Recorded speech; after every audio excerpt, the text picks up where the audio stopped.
Салом алейкум ба кулли обуночани канали Али Бос. Сараввал тансиҳатии хонаи ободи шуморо орзумандам ва баъдан мегӯям ба ҳар коре ки ҳиммат баста гардад, агар хоре буд гулдаста гардад.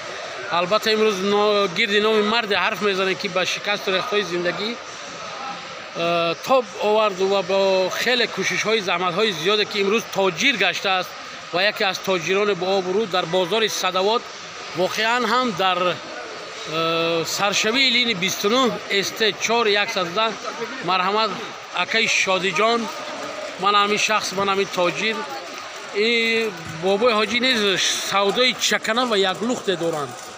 мана чироне ки мебинед ва як чизи дигар қайд карда мехоҳам қайд кунам ки агар шумо дохили анами контейнер ҳазрат шудед дохили дукони ин кас ва албатта худ тоҷик будани шумо шаҳодат метиҳад ва барои шаҳрвандони Тоҷикистон бобои ҳоҷӣ скидкаи зиёде хоҳад кард ва шитобед СТ4110.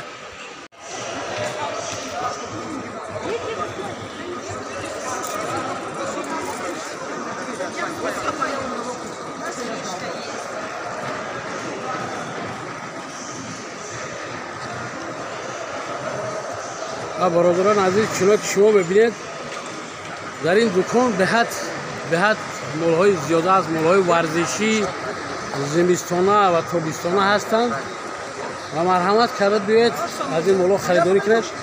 حاجی دستاوردهای خود را برای شما سکیدکای بهترین میکند. اگر سراغه بازار صدوات ویخدی گلاونه طرف میکرد ST4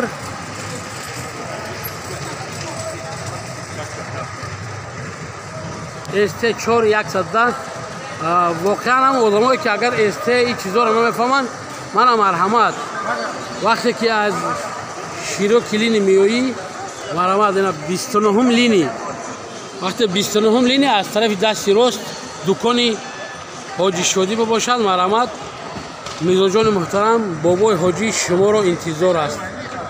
باقی سرخوش و سربلند باشد.